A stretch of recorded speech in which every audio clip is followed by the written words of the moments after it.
O presidente Lula com o microfone na mão é mais perigoso que um psicopata bêbado com uma arma de fogo na mão. Ele resolveu falar. E não acredite nessa bobagem da macroeconomia. Pensa eu, que estuda há 30 anos economia, ouvi do presidente da República que macroeconomia, do qual eu fui professor de macro 1, macro 2, economia internacional, de que isso é bobagem. Continua. Olhe para a microeconomia desse país, sem desprezar a macro. Mas é na microeconomia que a gente vai salvar esse país. Alguém tem que dizer, presidente Lula, que micro e macro são complementares, são concorrentes. Dizer que a macro não importa, o que interessa é a micro, é mais ou menos que dizer o seguinte: o motor do carro não interessa, só a roda tá bom. Se o presidente realmente tivesse preocupado com a microeconomia, ele estaria preocupado com a competitividade das empresas, com a carga tributária asfixiante. Ele teria reprovado 7,5% de aumento da contribuição dos MEIs, que segue o aumento do salário mínimo, e ele se preocuparia com o excesso de burocracia no Brasil. 62% das empresas no Brasil não chegam aos 5 anos. Esta é a microeconomia que salvaria o país. Eu também tenho que dizer para o presidente que quando o macro está desajustado, inflação alta, juro alto, gasto público alto e dívida alta, não tem microeconomia que dê jeito. Aí ele continua. É importante lembrar que quando eu deixei a presidência, a economia crescia 7,5%. De lá para cá, ela nunca mais cresceu acima de 3%.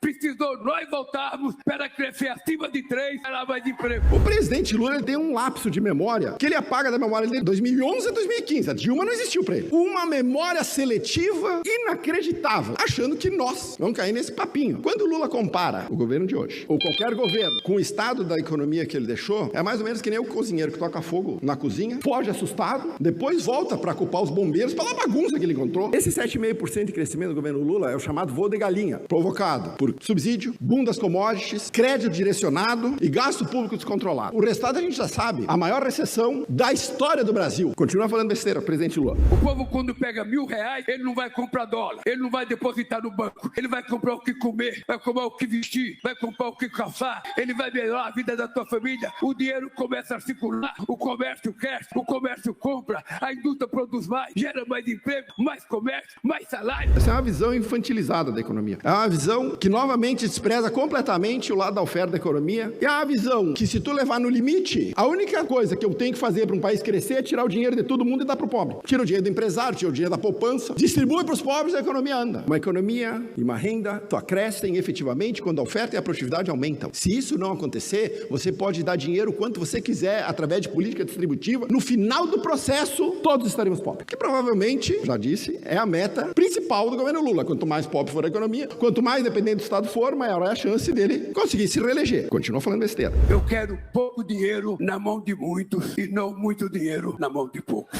O presidente Lula já falou essa besteira aqui, mais de uma vez. Pouco dinheiro na mão de muitos, até onde eu saiba, é pobreza disseminada. Ele é um raciocínio típico de regime socialista, que acha melhor distribuir a riqueza do que criar. Segue essa cartilha que deu errado no mundo inteiro e a gente vai ver o resultado. Repete e repete e repete como um mantra de quem efetivamente não sabe do que está falando. Nós não precisamos de um Estado Robin Hood. Nós precisamos de uma política econômica que faça com que a oferta nesse país volte a crescer de maneira consistente. E não é com regulação do tipo data de validade para cada ovo que a galinha botar que isso vai acontecer. Não é com regulação, não é com mais imposto, não é com carga tributária, não é com a CLT, não é com medidas populistas. O presidente Lula continua. Eu sei o que é R$100 na mão de um pobre e sei o que é 1 milhão na mão do rico. R$100 na mão do pobre, ele vai, consome, morreu a riqueza. Gerou mais nada. O capital concentrado permite investimento, inovação, geração de emprego. E isso aqui a gente resume de cara a visão econômica do presidente Lula. Crescimento baseado no consumo é crescimento de curto prazo. Eu vou no mercado, gasto R$100 e acabou. O crescimento real é o crescimento de médio e longo prazo, baseado na oferta. E para crescimento da oferta, sabe o que eu preciso ter? Poupança. Eu preciso ter poupança. Eu preciso ter mercado de capitais. Eu preciso ter juro baixo. Eu preciso ter um ambiente de negócio favorável ao empreendedor. Nada disso tem com esse governo. Finalmente, o presidente Lula mostrou a verdadeira face dele: populista, demagogo, oportunista, desinformado, irresponsável e anticapitalista. Alguém avisa o presidente Lula que economia não é feitiçaria. Não é com terraplanismo econômico que nós vamos mudar o Brasil. É com conhecimento e responsabilidade.